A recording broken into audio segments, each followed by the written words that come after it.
tous, bienvenue dans ce webinar. On va passer à peu près 1 heure ensemble.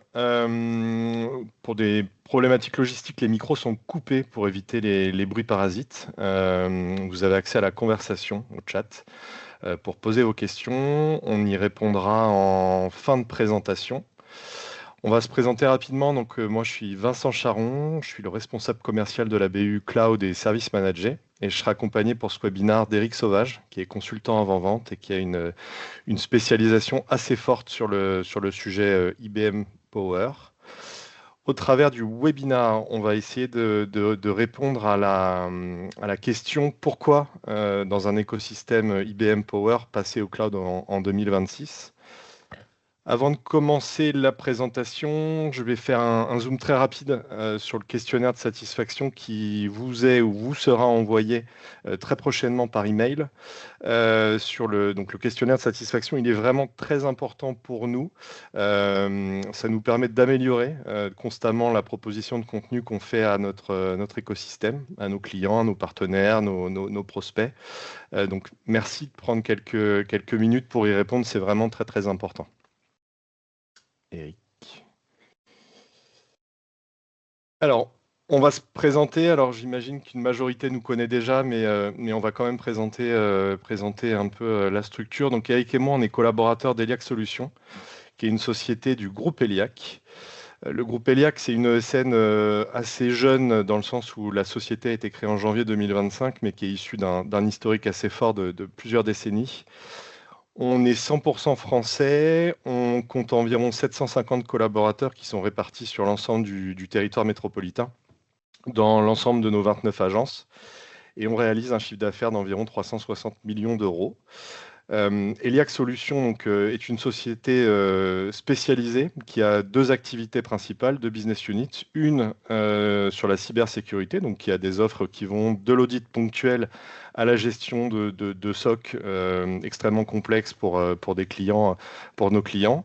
Et l'activité cloud et service manager qu'on représente aujourd'hui avec Eric. L'activité cloud et service manager, c'est environ 150 collaborateurs en France pour un peu plus de 100 clients.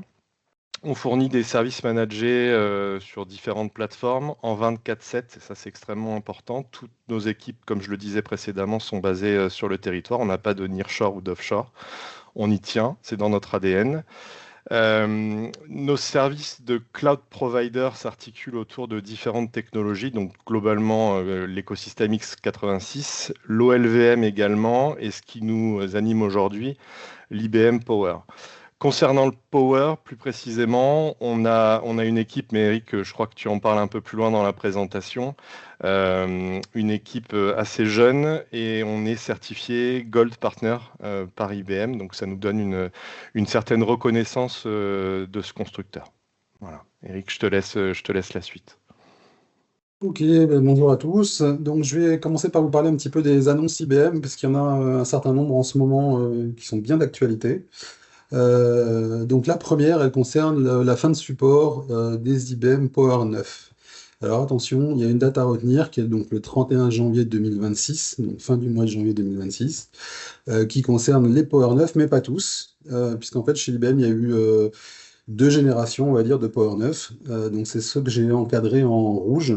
Donc, ça concerne toutes les machines scale-out, donc l'entrée de gamme IBM, hein, que ce soit le 914, le 922 ou le 924. Et en fait, si vous regardez bien dans les modèles, il y a 2 modèles qui sont sur le marché, donc des modèles dont le type modèle finit par la lettre A et d'autres par la lettre G. Donc, ceux qui sont concernés par la date du 31 janvier 2026, c'est tous ceux dont le type modèle finit par la lettre A. Si vous voulez savoir quel est votre type modèle sur votre machine, eh ben c'est assez simple, il y a une commande à taper, donc c'est le DSP Sylval de Q modèle. Donc là, je viens de dire un gros mot, donc je vais vous mettre la commande dans la conversation, voilà, comme ça, ce sera plus facile. Et donc avec cette commande, il va vous afficher soit 41A, 22A, 42A, juste la partie modèle de la machine. Donc, c'est des machines qui ont été annoncées en 2018. La série G a été annoncée en 2020. Donc, on suppose que la fin de support sera pour 2028, début 2028. Donc, ça veut dire que la majorité des clients qui sont aujourd'hui en Power 9 doivent se poser la question de ce qu'ils doivent faire de leur machine, ce qui va se passer au niveau support. Alors, sachant que quand IBM annonce une fin de support, donc la machine n'est plus commercialisée. La machine a toujours des PTF disponibles, par contre, il n'y a plus de nouvelles PTF. Donc plus de nouveaux correctifs, plus de nouveaux développements autour de cette machine. Globalement, IBM met vraiment un stop à la machine. Par contre, ils font toujours de la maintenance sur la machine, hein, pour les clients qui en ont. Ça vous permet de continuer à garder la machine le temps de faire la migration vers la suite, en étant maintenu par IBM qui garde un stock de pièces pour maintenir ces machines. Donc ça, c'est la première grosse annonce pour 2026, donc pour cette année. Ensuite, on peut regarder la partie système d'exploitation. Donc on a aussi une fin de support qui est annoncée en 2026 qui concerne la V7R4. Donc la V7R4, c'est une version qu'on trouve beaucoup chez nos clients, qui a été commercialisée de 2019 à avril, qui sera commercialisée jusqu'à avril 2026, et la fin de support sera pour septembre 2026, donc la fin de l'année. Et après, comme pour toutes les versions, IBM annonce en général un support étendu. Donc, je vous ai remis la roadmap des différentes versions. Donc, on voit que pour la version 7.2 et la version 7.3, il y avait du support étendu qui s'est arrêté là récemment, c'était en septembre 2025, si je dis pas de bêtises, pour la V7R3. Et généralement, IBM propose 3 ans de support étendu après la fin de support pour ces machines. Donc, support étendu, ça veut dire quoi? Globalement, ça veut dire que vous avez toujours accès au PTF, qu'il y a des PTF concernant les failles de sécurité qui peuvent encore sortir, mais globalement, il ne se passe plus grand-chose. Le point important par rapport au support étendu, c'est que votre machine, il faut qu'elle soit, donc, si elle est sous maintenance, il faut qu'elle comprenne de la maintenance matérielle. C'est ce qui vous permet de mettre à jour, par exemple, la clé UAK de votre machine, et ce qui permet de continuer à pouvoir télécharger les firmware et mettre à jour les firmware. Ensuite, il faut qu'il y ait une maintenance logicielle pour votre système d'exploitation. Donc pour IBMI, c'est la fameuse software EMA que tout le monde connaît bien. Et si jamais on est en support étendu, pardon, il faut rajouter en plus le support étendu. Et là, je vous ai mis une indication sur le coût. Donc c'est environ 1200 euros par an et par cœur pour une machine en groupe P05. Euh, j'ai regardé la version P10, je ne l'ai pas indiqué ici, mais globalement, il n'y a pas trop de surprise, c'est à peu près 2 fois le coût, donc 2 fois le coût qui est indiqué là, donc par cœur et par an. Là, je parle des cœurs qui sont sous licence IBMI uniquement. Donc si vous avez une machine à 4 cœurs, qui a qu'un seul cœur sous licence IBMI, vous ne payez que pour un cœur le support étendu. Ce qui est important dans la roadmap, c'est de voir après la suite des différentes versions. Donc on se rend compte qu'aujourd'hui on a les versions qui sont actuelles, c'est la V7R4, V7R5 et V7R6. Donc la V7R4, hein, je vous dis, fin de commercialisation avril 2026. Et ce qui est important aussi, c'est de regarder le support de ces versions par rapport aux machines. Donc là en dessous, je vous ai mis le tableau avec les versions supportées sur chacune des machines.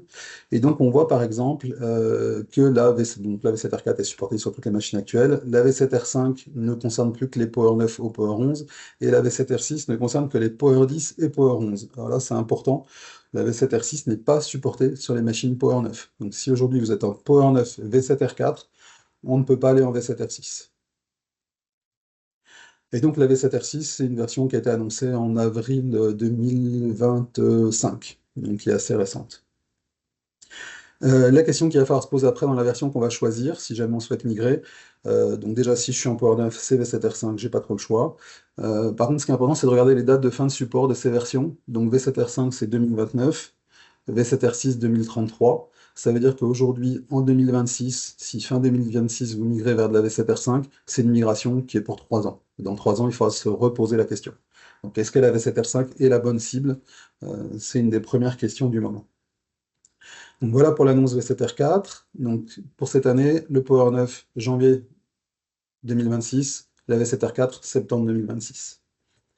Alors après, toujours dans les annonces, IBM, en juillet 2025, donc l'été dernier, a annoncé la gamme Power 11, donc nouveau matériel. Sauf que cette gamme qui a été annoncée, elle est un petit peu différente des gammes précédentes. Donc ils ont annoncé le haut de gamme, le E1180, le milieu de gamme, le E1150. Attention, cette machine ne supporte pas IBMI. Et ensuite, ils ont annoncé tout ce qui est entrée de gamme. L'entrée de gamme, c'est ce qu'on appelle le scale-out chez IBM. Et dans cette gamme, il y a du changement cette année, dans cette génération de machines Power. Donc il y a toujours le S1124. Donc je vous rappelle rapidement, on va dire S pour serveur, 11 pour la génération de processeurs, 2 pour le nombre de sockets et 4 pour le nombre de U. Donc le 1124 et le 1122 ont été annoncés, donc 2 sockets 4U, 2 sockets 2U. Par contre, la machine que beaucoup de clients ont, qui était la S914 ou S1014, donc un socket 4U, pardon, bah celle-là, elle n'a pas été annoncée. Et puis la machine qui est apparue fin 2025, qui était la petite S1012, elle n'est pas non plus remplacée, parce que son remplaçant, ce sera le S1112, mais il n'a pas été annoncé pour le moment. IBM nous indique pour l'instant qu'elle sera annoncée à l'été 2026, mais l'annonce est fluctuante. Donc on espère quand même avoir cette machine pour 2026. Ce qui est important dans cette gamme, c'est que globalement, cette petite machine d'entrée de gamme qui permettait à pas mal de petits clients d'avoir des machines en groupe P05, elle n'est pas encore disponible en Power 11. Et donc comme je vous le disais, le remplaçant du S914, S1014, qui aurait pu être logiquement le S1114, bah non, ce sera le S1112 qui sera annoncé en 2026, on espère à l'été 2026. Il n'y aura pas de serveur 11.14, celui-là n'existera pas, donc pas de serveur 1 socket 4U. Et donc pas de serveur, pour le moment, il n'y a pas de serveur IBMI en groupe P05 sur 2025. Et je vous le dis, on espère avoir cette machine à l'été 2026. Donc ça, c'est la grosse annonce des Power 11 qui a eu lieu cet été. Donc la gamme, ça nous donne ça. Donc 4 machines en scale-out. J'ai pas remis les machines de milieu de gamme et de haut de gamme parce que c'est relativement facile, il y a 2 machines. Sur l'entrée de gamme, donc on a les machines avec le L. En général, le L c'est plutôt pour Linux, donc c'est pas ces machines sont plus orientées pour du Linux. Nous on est plus concerné par les machines en S pour IBMI et AX.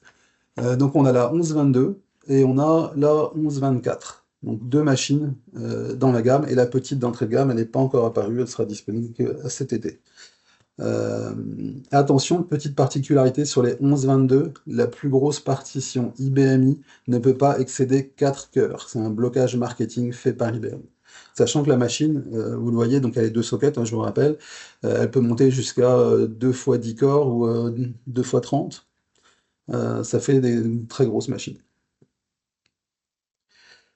Alors ensuite, les chemins d'upgrade. Si vous êtes par exemple en Power 9 S914, qui est une machine très courante aujourd'hui chez nos clients en France, bah, les possibilités, c'est d'aller vers du Power 10, donc ça c'est la première possibilité. Soit d'aller vers la machine qui est naturellement son descendant, son successeur, pardon, qui est le S1014, avec du groupe P05, donc c'est la carte 4 cœurs avec la carte 4 cœurs, pardon, ou en groupe P10 avec la carte 8 cœurs, ou alors aller sur la petite machine qui a été annoncée fin 2025 et qui a priori est le futur des petites machines pour IBM. Donc soit du Power 10, soit du Power 11, et là pour l'instant on ne sait pas exactement vers quoi on va. On va avoir une machine normalement qui sera équivalente au S1012 mais avec processeur Power 11. Ensuite, pour les clients qui sont en S922, euh, vous allez pouvoir aller. Ah, il a le S902, je le cherchais, pardon. Donc, c'est une machine en groupe P10.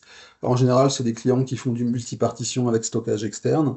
Bah, naturellement, on peut aller en Power 10 vers du S1022 ou alors vers du Power 11 en S1122. Donc, ça, c'est une machine qui est déjà disponible, qui est déjà livrable, sans aucun problème. Pour les clients en S924, donc une machine un petit peu plus grosse, on a un successeur naturel qui est le S1024, qui a lui-même son successeur naturel qui est le S1124. Attention, à partir de la génération Power 10, on commence à avoir beaucoup de cœurs, beaucoup de puissance, donc pour les clients IBMI, en fonction du nombre de cœurs activés, on est soit en groupe logiciel P20, soit en groupe logiciel P30, donc ça a un impact direct sur le prix de la maintenance. Pareil en Power 11. Et ensuite, pour ceux qui sont sur le haut de gamme, bah, il n'y a pas de surprise, hein, le E980 se transforme en E1080, pardon, qui se transforme lui-même en E1180, et tout ça en groupe P30. La machine milieu de gamme ne supporte pas IBMI, c'est pour ça que je ne l'ai pas fait apparaître sur le tableau. Ensuite, on a les annonces concernant la V7R6. Donc ça, c'était l'année dernière. Donc l'année dernière, on a eu les Power 11, on a eu la V7R6. En général, quand IBM sort une machine, il sort une version en même temps. Donc avril 2025, la V7R6, avec une nouveauté particulièrement importante qui est le MFA qui est intégré en standard dans l'IBMI. Donc le MFA, j'imagine que vous savez tout ce que c'est. Le principe, c'est de la double authentification. Donc l'idée, c'est que les utilisateurs se connectent avec leur compte, leurs identifiants habituels, donc un login, un mot de passe, On leur demande ensuite une double authentification. Donc sur les écrans IBMI, que ce soit en 5250, que ce soit dans le navigateur web, que ce soit sur Access Client Solution, on a un champ supplémentaire qui apparaît quand le MFA est activé. Et du coup, ils font un outil pour avoir un deuxième facteur d'authentification. Cet outil, il y a plusieurs formes. Ça peut être un email, ça peut être une application IBM sur un mobile, ça peut être une application tierce sur un mobile. Il y a d'autres solutions, il y a plusieurs solutions pour faire du MFA. Globalement, ce qui est intéressant, c'est que c'est intégré dans l'OS, il n'y a pas de coût supplémentaire, donc on n'a pas besoin d'acheter des outils supplémentaires pour faire du MFA. Euh, Ça s'installe relativement vite. Évidemment, il faut être en V7R6. Euh, et donc la V7R6, ce qu'il faut savoir aussi, c'est que c'est une version sur laquelle IBM a implémenté beaucoup de nouveautés en termes de sécurité. Notamment quand on installe une V7R6 from scratch, il y a des paramètres minimums qui sont déjà à un niveau très élevé par rapport à ce qu'on connaît jusqu'à maintenant. Donc petit point d'attention quand on est dans une version inférieure et qu'on va vers la V7R6, il y a quelques petits points d'attention à avoir sur la sécurité. Par exemple, dans les bonnes pratiques, ce qui peut être intéressant, c'est avant de passer en V7R6, mettre en place déjà les stratégies de mot de passe, on va dire modernes, donc plus du 10 caractères, mais un peu plus avec des minuscules, des majuscules, des caractères spéciaux, etc. C'est possible en environnement IBMI depuis très longtemps, ça pose aucun problème. Alors après, pourquoi aller vers de la V7R6 et du MFA? Pourquoi le MFA? Alors le MFA, pourquoi? Bah, parce qu'on a pas mal de normes américaines pardon, qui l'imposent aujourd'hui. Alors vous avez par exemple le PCI DSS pour tout ce qui est paiement en ligne. Alors, ça nous concerne, mais en Europe, on a une autre norme qui nous concerne également. Donc des normes américaines. En Europe, on a le RGPD que vous connaissez tous sur la protection des données personnelles. On a également le PSD2 que vous connaissez tous sans le savoir, c'est la norme sur les paiements. Typiquement, depuis quelques temps maintenant, quand vous faites un paiement sur un site web, le site web vous demande d'aller vous faire une double authentification dans l'application de votre banque sur votre téléphone. C'est typiquement une conséquence de PSD2. Et donc, toutes ces normes imposent de la double authentification. Et puis, on a une dernière, c'est tous les gens qui veulent être certifiés en ISO 27001. Donc, c'est pareil, pour respecter ces normes, il est fortement recommandé de mettre en place de la double authentification. Donc voilà un petit peu les annonces principales qui concernent le monde Power IBMI. Et donc le futur de l'IBMI, où va-t-on et que doit-on faire et comment est-ce qu'on s'en sort avec toutes ces annonces qui arrivent au fur et à mesure, qui sont plus ou moins complètes, hein, on a vu sur le Power 11, il nous manque une machine. Donc typiquement les annonces et les contraintes, c'est donc la fin du support du Power 9, la fin de support de la V7R4, la fin de support de la V7R5 qui arrive en 2030. Donc, la question c'est V7R5 ou pas V7R5. La V7R6 qui n'est pas supportée sur le Power 9, donc pour tous nos clients qui sont en Power 9 V7R4, ça augure un changement de machine prochainement. Est-ce qu'on va vers le Power 11? Attention, le Power 11, la gamme est incomplète pour le moment, donc c'est pareil, il y a des questions à se poser. Euh, la V7R6, elle est fortement recommandée parce qu'il y a le MFA et parce que les normes de sécurité nous l'imposent de plus en plus et que vu le contexte cyber actuel où tout le monde se fait attaquer les uns, enfin, les gens, toutes les sociétés se font attaquer les unes après les autres, il vaut mieux mettre en place un maximum de protection et de sécurité sur nos environnements, y compris sur l'IBMI qui commence aussi à être attaqué. Et puis après, on a des petites surprises. On a par exemple IBM qui a fait des modifications dans le produit BRMS qui arrête le produit BRMS qui s'appelle BR1, qui est celui qu'on connaît depuis des années, qui met en place un nouveau produit qui s'appelle BR2. Alors, il n'est pas tout à fait nouveau. Ce qui est nouveau, c'est qu'il passe en mode souscription uniquement. Ce qui est nouveau dans le mode souscription, c'est qu'on n'est plus obligé d'acheter BRMS, l'option réseau et l'option avancée pour faire du chiffrement, par exemple. C'est tout intégré dans BR2. La migration de BR1 à BR2, elle se fait assez facilement, hein. Globalement, c'est je désinstalle le produit BR1, j'installe BR2 en prenant quelques précautions avec une sauvegarde de la bibliothèque QBRM. Et en fait, on se rend compte à travers ce petit changement qu'IBM est également en train de faire d'autres changements, puisque vous le savez, depuis quelque temps, IBM a décidé de mettre en place la souscription à la place des licences perpétuelles. Donc ce qu'on constate aussi, c'est qu'un client qui avait des licences perpétuelles, alors je prends au hasard la licence utilisateur illimité qui vaut en prix tarif un peu plus de 50 000 euros, celle-là, elle va plus être disponible puisqu'on va passer en mode souscription. Et en fait, on se rend compte que tous les 3 ou tous les 5 ans, quand on change de machine, on ne peut plus transférer les licences perpétuelles puisqu'elles n'existent plus. On va être obligé de repayer une souscription. Donc globalement, IBM a trouvé un moyen artificiel de nous faire plus ou moins repayer euh, certaines licences. Donc il y a aussi ce changement-là qui est important.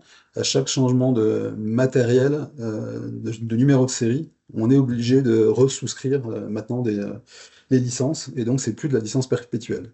Alors bien entendu, il y a un coût pour convertir les licences perpétuelles en licence en souscription, pardon. Mais globalement, je ne suis pas certain que les clients y gagnent systématiquement. Donc voilà, donc en conclusion de ces annonces, on a beaucoup de changements à prévoir dans un futur proche. Et donc, du coup, on va avoir besoin de beaucoup d'agilité.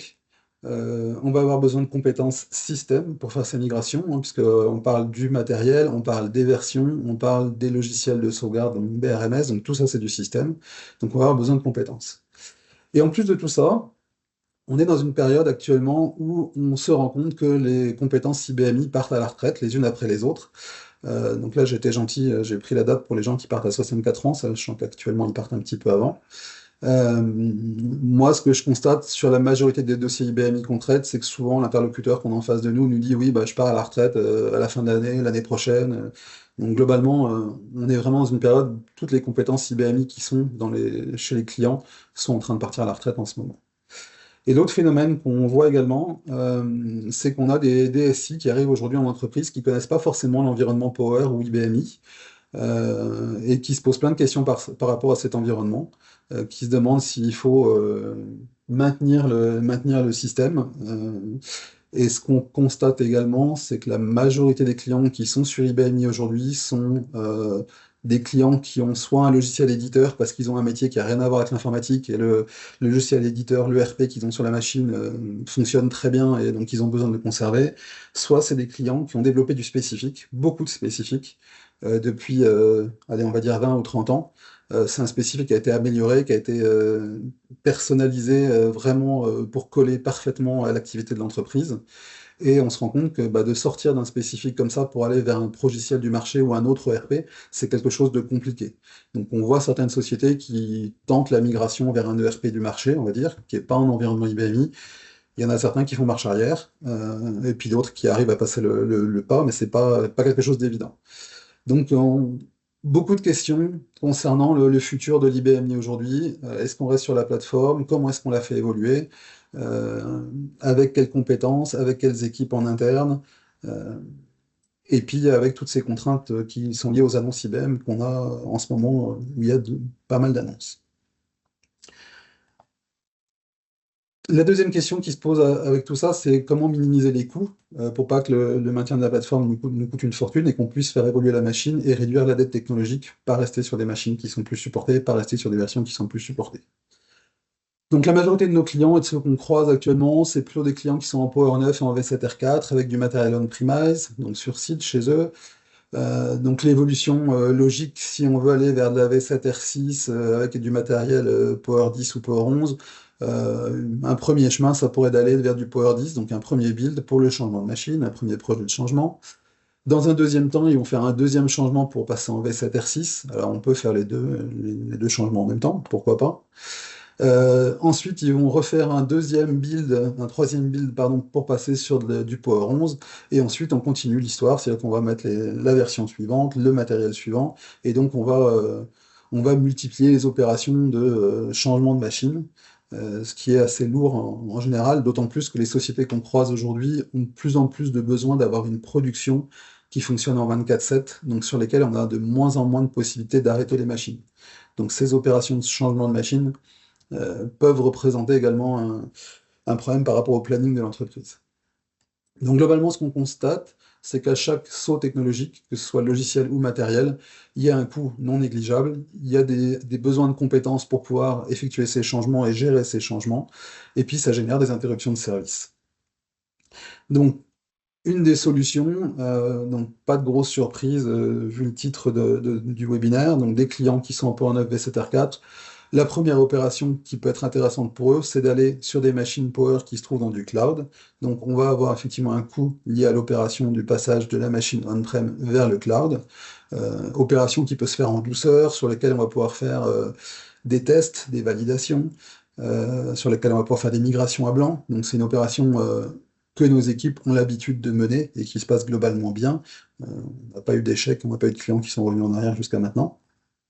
Et une fois qu'on en est dans le cloud, on aura les changements de version effectués, donc soit vers V7R6, soit version suivante, et on n'aura plus que les changements de version à payer, puisqu'en fait, la partie matérielle, bah, vous allez vous en affranchir complètement à partir du moment où vous êtes dans le cloud.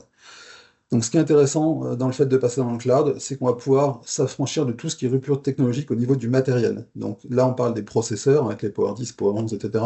Il faut savoir qu'on a eu d'autres ruptures par le passé. Par exemple, je peux prendre le plus gros exemple, qui est le passage des disques standards aux disques SSD ou équivalent. Donc globalement, l'intérêt d'être dans le cloud, c'est que vous n'avez plus qu'à gérer les changements de version. Et dans la gestion des changements de version, la seule chose à faire, c'est globalement valider le bon fonctionnement de l'applicatif. Puisque le changement de version en lui-même, donc la partie BMI pure, va être géré par les équipes qui gèrent le cloud chez l'opérateur cloud. Ce qui est intéressant dans le cloud, c'est qu'en plus de s'affranchir des problématiques matérielles, c'est qu'on a aussi un certain nombre d'options qui viennent se rajouter autour de tout ça. Notamment, on a aujourd'hui beaucoup de clients qui sont en train de changer leurs accès au data center ou aux différents sites qu'ils ont. Donc historiquement, ils étaient plutôt en MPLS ou en VPN IPsec. Aujourd'hui, on voit que les clients sont tous en train de passer sur du SD-WAN, sur du SaaS, qui demandent de plus en plus à avoir des firewalls dédiés gérés par leurs propres équipes, donc les équipes de sécurité interne du client.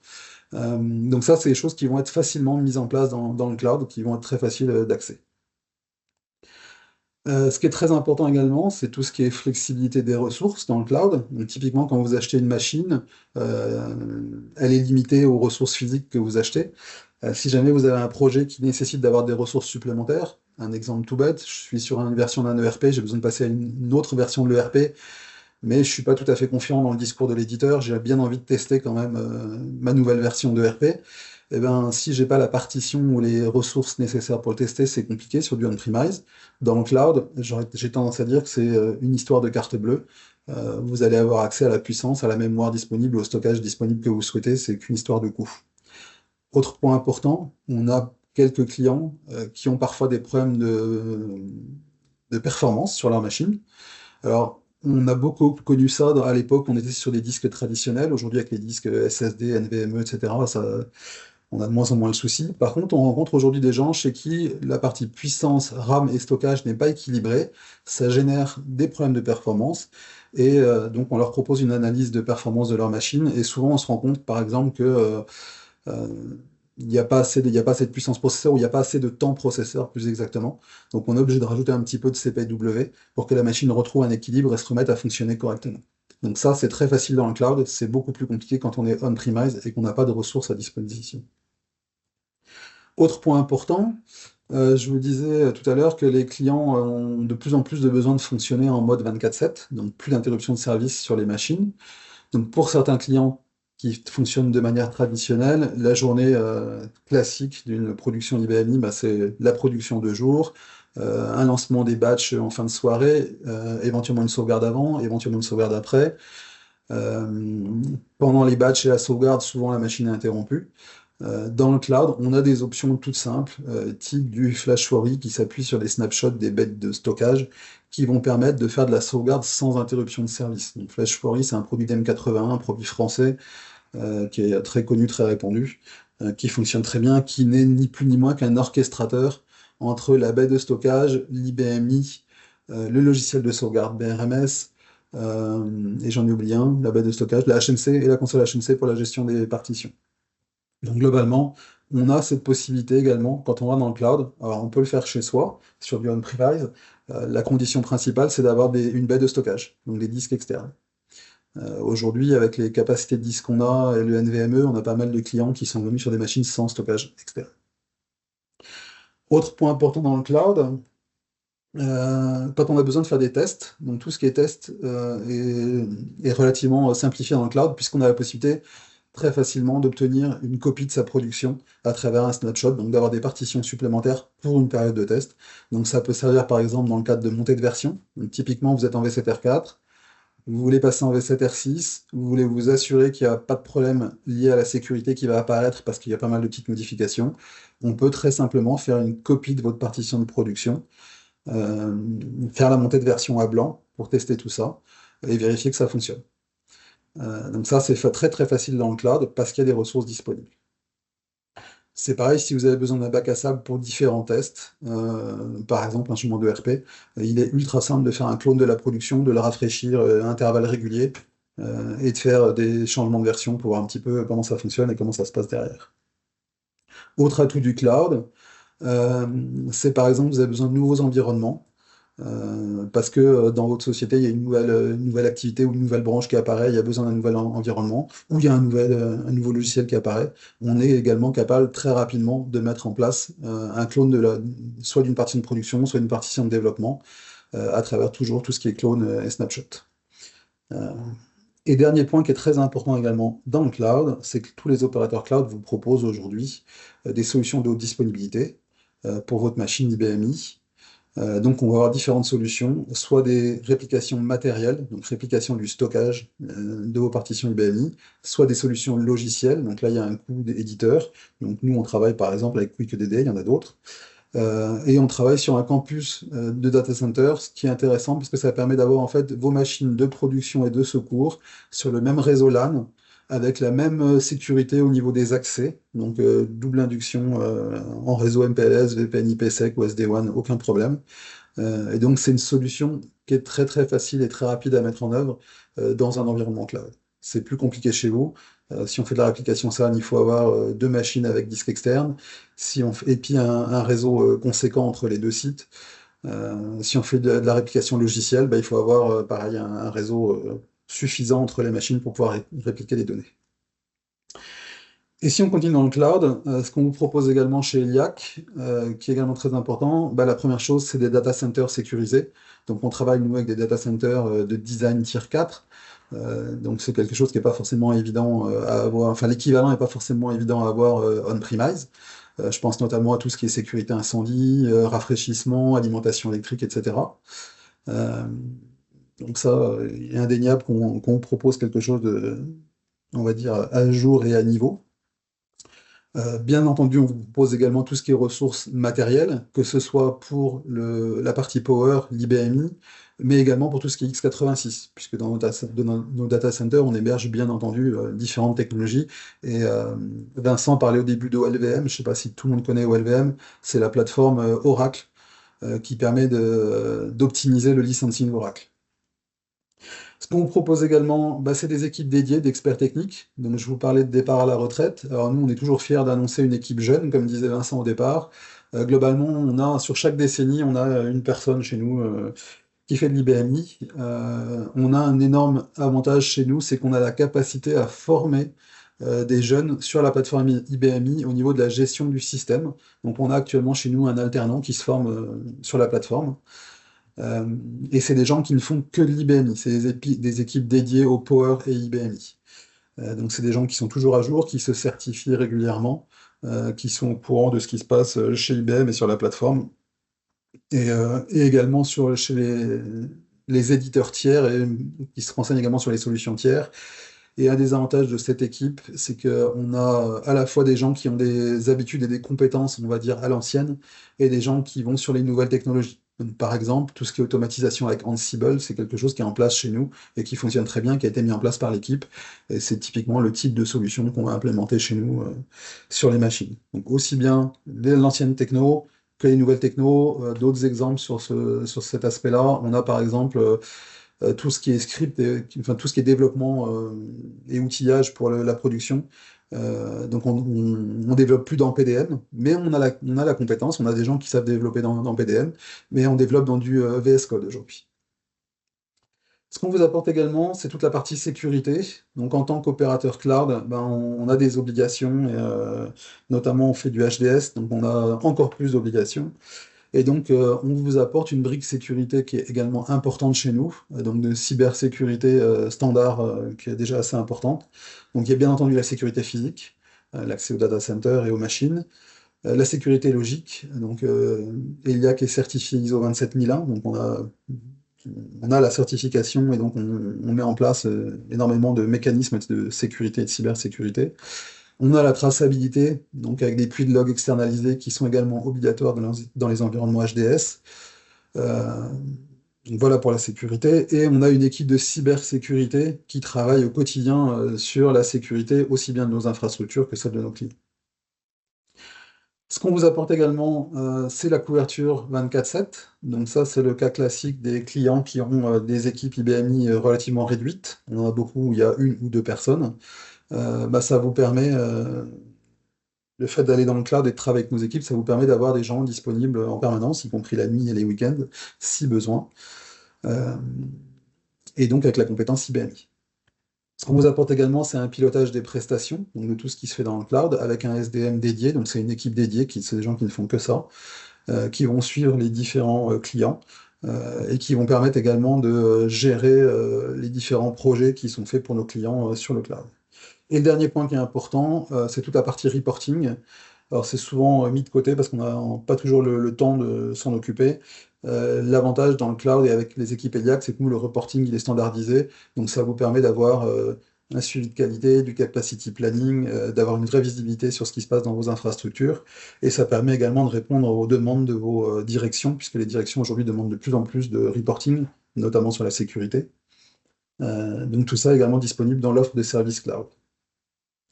Et donc la grosse question, le plus difficile, c'est toujours la même chose, c'est de prendre la décision d'aller dans le cloud.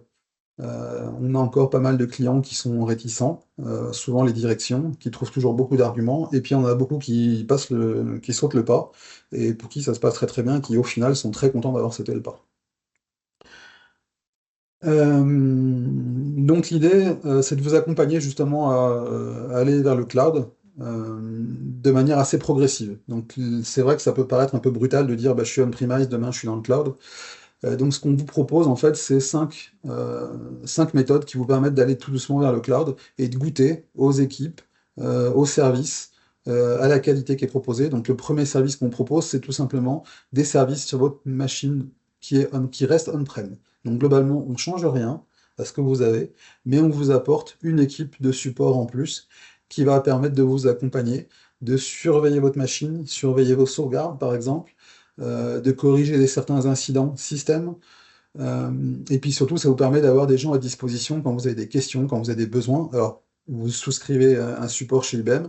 Malheureusement, il faut parler d'IBM couramment. C'est pas toujours évident. Nos équipes, elles, appellent très régulièrement IBM, ont l'habitude de ne pas faire l'intermédiaire.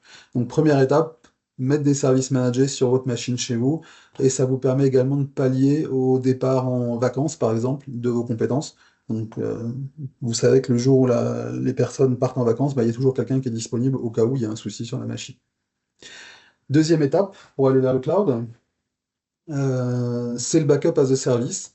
Donc on ne change rien, vous gardez votre machine telle quelle, vous faites vos sauvegardes comme d'habitude, mais pour des raisons de sécurité, on va externaliser une copie de vos données dans le cloud.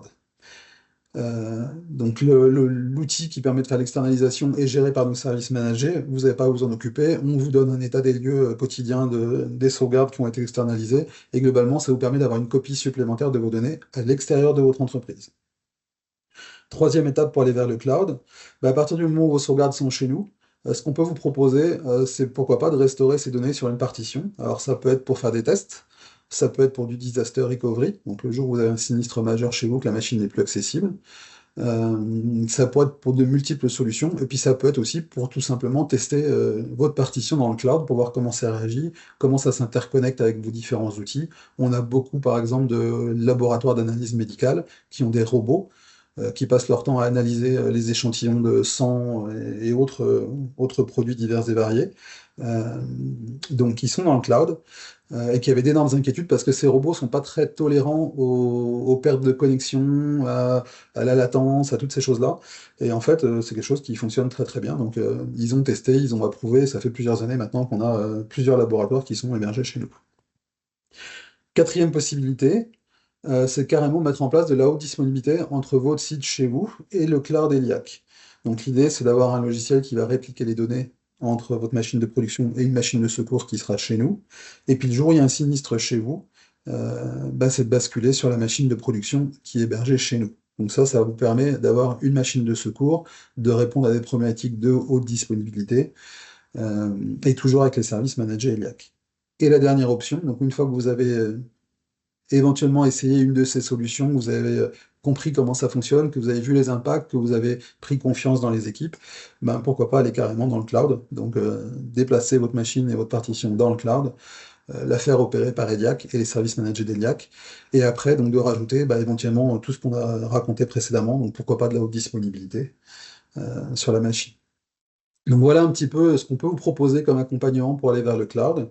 On a des équipes qui sont dédiées à ces migrations, qui ne font que ça, qui sont particulièrement habituées à ça. Si vous souhaitez échanger avec eux, c'est des choses qui sont possibles. Donc voilà un petit peu pour cette présentation. Donc en synthèse, pourquoi est-ce que aujourd'hui l'IBMI est fortement éligible à une migration vers du cloud en 2026? Bah, c'est un petit peu tout ce qu'on a dit. C'est en 2026, c'est une grosse année de transformation. On a beaucoup de contraintes, beaucoup de douleurs qui apparaissent avec les fins de support de matériel, des gammes de nouveaux matériels qui ne sont pas forcément complètes, des fins de support sur l'IBMI. Donc il y a une version à choisir, mais laquelle? V7 R6 avec les contraintes de sécurité, V7 R5 mais fin de support 2029. Donc il y a quelques petites questions stratégiques à se poser. Il y a le passage aux souscriptions, donc il y a un BR1 qui va falloir migrer en BR2 à un moment donné. Il y a d'autres questions économiques qui se posent par rapport aux souscriptions. Donc est-ce qu'on continue à racheter tous les 3 ou tous les 5 ans des machines en repayant une souscription pour 3 ou 5 ans, puisqu'on ne peut plus avoir de licence perpétuelle, on ne peut plus transformer nos licences perpétuelles infiniment, on est obligé de passer aux souscriptions, IBM nous l'impose. On a la V7R6 qui arrive qui répond à certaines normes et à certaines réglementations. Donc, est-ce qu'il faut y aller tout de suite, attendre un petit peu? Comment est-ce qu'on fait pour y aller tout de suite?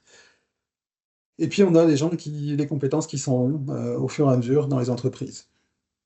Et donc, la solution qui paraît assez naturelle, c'est d'aller vers le cloud avec différentes solutions et différents remèdes. Donc, notamment un gros accompagnement sur le move to cloud, qu'on peut faire de manière progressive ou aller directement vers le cloud. On a beaucoup de clients qui vont directement vers le cloud. Ça pose très peu de problèmes.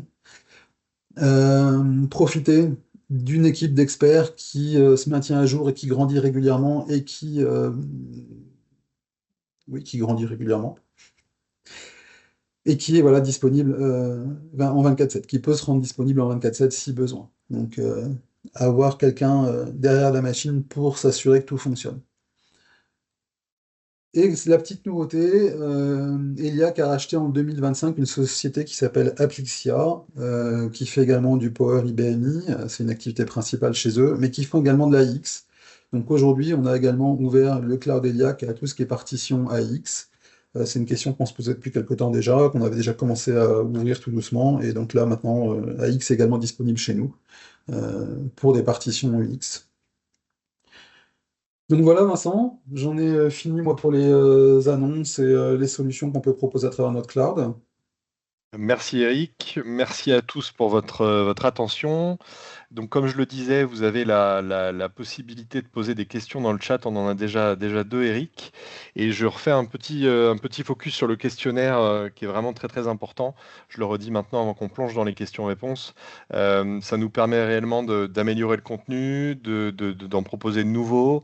Et puis, pourquoi pas, si vous voulez poursuivre les discussions et l'échange en tête-à-tête avec nous, n'hésitez pas. Je crois qu'il y a la possibilité de le faire à travers ce questionnaire.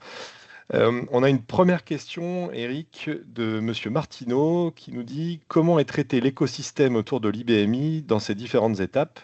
Le SI est souvent pas exclusivement IBMI. Sous-entendu, Ouais. les interdépendances entre le Power et les autres briques du système d'information. Alors très clairement, aujourd'hui, pour la majorité de nos clients, ils sont à la fois IBM et x86, il y a toujours des machines satellites autour. Mm. On a également des clients qui ont tout leur SI qui souhaitent traiter d'une même manière.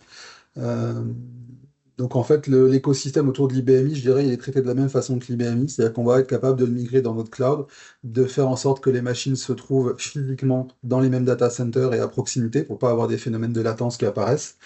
Euh, donc, il n'y a pas beaucoup de particularités, je dirais, sur l'écosystème x86 par rapport à l'IBMI. Globalement, on va le traiter de la même façon. On a des contraintes qui sont un peu différentes en termes d'annonces et autres. Le matériel, en général, on est un peu moins embêté parce qu'on est un peu plus compatible avec les différents systèmes d'exploitation. Par contre, après, on a toujours les problématiques de système d'exploitation qui arrivent en fin de support. Et on pousse, nous, nos clients, dans la mesure du possible, à faire évoluer leur version au maximum pour rester à jour le plus possible et ne pas engranger de dette technologique, puisqu'on sait qu'aujourd'hui, la dette technologique est quelque chose de toujours très compliqué à rattraper. Pour compléter un peu ton propos, Eric, de toute façon, c'est quelque chose qui fait l'objet d'une étude systématique, hein, qui est, je dirais, dans une démarche main dans la main ou à quatre mains avec nos clients. L'idée, c'est de designer quelque chose à façon. On a des clients, je pense notamment aux clients OPH qui utilisent le logiciel ICOS, donc c'est quelque chose de très spécifique. Et ICOS s'appuie sur ces deux technologies, globalement de l'IBM et des fronts qui peuvent utiliser du x86 de l'AVM. Donc on va vraiment mesurer l'entièreté du périmètre, les interdépendances, pour pouvoir avoir une réponse qui répond d'un côté aux problématiques d'externalisation totale ou partielle, et en même temps une vue beaucoup plus fonctionnelle et interdépendance avec les briques applicatives. J'espère qu'on a répondu à votre question, Monsieur Alors, je vais rajouter Martineau. je vais rajouter Vas-y. un tout petit bout. La question qu'on nous pose le plus souvent, c'est l'interaction entre les machines x86 et l'IBMI, Mm. où on nous demande en général quels sont les flux, comment est-ce qu'on peut faire pour les analyser. Donc, on a notre responsable de production d'IBMI qui a fait c'était pas un webinaire, qui a fait une session de présentation à la Power Week IBM qui a eu lieu en novembre 2025, Mm. qui explique et qui démontre quels sont les outils qu'on a aujourd'hui qui nous permettent de faire une collecte d'informations sur la machine BMI pour voir tous les flux entrants et sortants et donc pouvoir évaluer pardon, de manière très très précise l'ensemble des flux entrants et sortants et donc de pouvoir répondre à cette éternelle question de quels sont les flux entre les machines et notamment entre l'IBMI et les machines périphériques et donc de savoir s'il faut absolument que l'IBMI soit accompagné de ces machines périphériques ou non, si les machines périphériques doivent être à distance ou non du reste du SI. Et en fait, chez nous, on se rend compte qu'on a des clients, alors tu prenais l'exemple de d'ICOS, donc un ERP Mm. dans l'immobilier D'OPH. social. Mm. Voilà. En fait, on a les deux configurations. On a des clients qui ne souhaitent externaliser que l'applicatif, donc ICOS et ses satellites. Et on a certains clients qui ont externalisé l'ensemble de leur système d'information, donc ICOS, les satellites ICOS et toutes les machines, toutes les autres machines du système d'information. Donc je dirais que tout est possible. Après, là où il faut faire attention, c'est effectivement les flux entre les machines. J'ai eu le cas, par exemple, d'un client IBMI qui voulait externaliser uniquement une partition de test et développement IBMI. Et en analysant les flux, on s'est rendu compte qu'ils faisaient des rafraîchissements d'environnement quotidiens avec des volumétries qui étaient monumentales. Et du coup, le client a décidé de ne pas mettre cette partition de développement dans le cloud et on est parti sur un autre scénario. Donc c'est comme tu disais, Vincent, c'est vraiment, il faut étudier au cas par cas et dans chaque cas, on a une solution. Merci. Je prends la deuxième question, Monsieur Giraud, moi c'est Herman. Un client souhaite savoir s'il peut continuer à faire tourner ses applications IBM sans équipe Power dédiée en interne. Mhm. Alors, ça, c'est une Euh, question qu'on a que très peut-on lui souvent. répondre? Ouais, c'est Très une bonne question qu'on a question. très souvent parce que, comme je disais, on a beaucoup de clients Ouais. chez qui les compétences IBMI partent à la retraite. Eh ben, écoutez, la réponse, elle est assez simple. En fait, ça correspond à la première étape qu'on a indiquée dans la migration vers le cloud. Donc, en fait, ces clients-là peuvent tout à fait continuer à faire fonctionner la plateforme on-premise. Il n'y a aucune contre-indication. Et pour avoir des compétences, bah, le plus simple, c'est de souscrire à des services managés chez Iliad Solutions. Ça vous permet d'avoir une équipe IBMI spécialisée, un SDM qui va être un interlocuteur qui va pouvoir faire l'échange entre l'équipe spécialisée et le client, d'avoir un reporting sur cette partie-là. Donc, ça va vous permettre d'avoir un complément par rapport à vos compétences IBMI. Donc, si vous n'avez plus de compétences, ça vous donnera des compétences supplémentaires. Si vous en avez encore, ça vous permettra d'avoir un support supplémentaire sur l'IBMI. La troisième question, certains clients hésitent entre renouveler leur matériel ou basculer vers le cloud. Quels sont les critères pour trancher? Eh ben, je vais commencer à répondre. Globalement, en fait, c'est ce qu'on vous expliquait, c'est qu'on va avoir une démarche qui va être de toute façon à façon. Pour les clients qui se posent la question, on aura toujours la démarche parallèle, la démarche héroïste, et donc on comparera systématiquement les deux scénarios. Après, c'est un arbitrage qu'on donne aux clients. L'objectif de cette phase de co-construction et d'avant-vente, c'est vraiment qu'on mette la lumière sur les différentes possibilités techniques et économiques, et qu'après le client puisse choisir, entre guillemets, avec la connaissance et l'éclairage suffisant pour pouvoir arbitrer.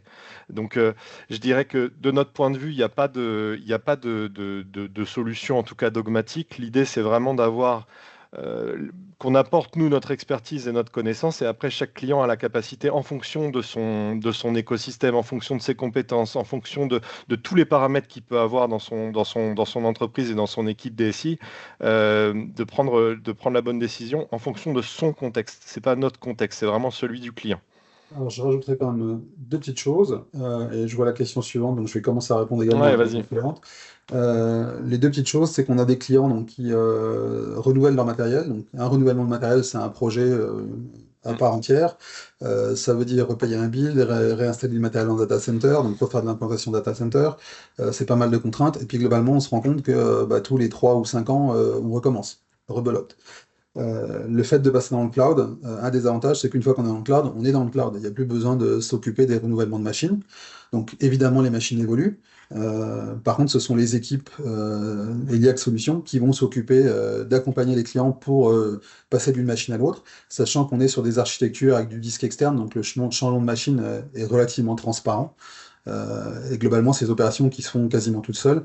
Et on s'affranchit également de tout ce qui est implantation dans les data centers, puisque c'est Eliac Solutions qui s'en occupe directement. Donc ça, c'est le premier point. Le deuxième point, c'est qu'on se rend compte qu'au niveau des coûts, parce que globalement, on va pas se mentir, hein, la majorité des clients regardent d'abord les coûts.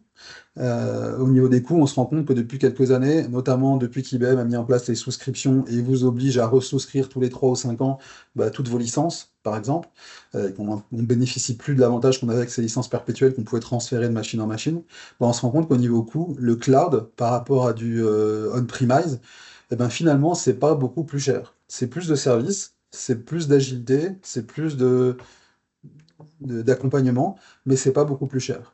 Et à une époque, sur tous nos dossiers, on commençait à dire aux clients, oui, bon, le cloud c'est plus cher, mais vous avez plus de choses.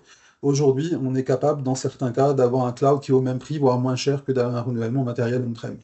Donc les critères, je dirais, c'est un peu ce que disait Vincent, c'est vraiment analyser votre situation en Mm. fonction des licences que vous payez, en fonction de la machine que vous payez, voir si, enfin faire un comparatif avec donc les deux chemins, le chemin vers du on-prem et le chemin vers le cloud, pour voir si d'un point de vue économique, s'il y a une différence et dans quel sens c'est la différence. Et je pense que vous pourriez avoir des bonnes surprises.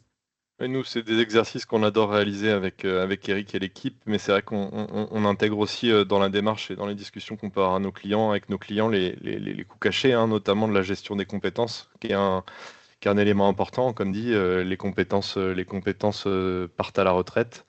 Et donc, il peut y avoir un coût caché assez conséquent dans le maintien de ces compétences et dans la recherche de prestataires, de faire revenir des gens qui sont potentiellement à la retraite en tant qu'indépendants. Enfin voilà, c'est des scénarios qu'on croise au quotidien.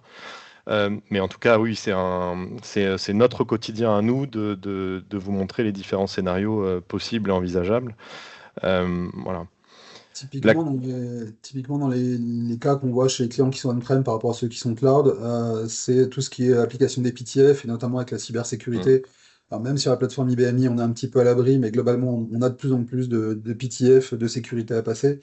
Il y a plein de clients qui ne se sentent pas de le faire de manière autonome. À partir du moment où vous êtes dans le cloud avec Eliac Solutions, c'est les équipes de service manager qui s'en occupent.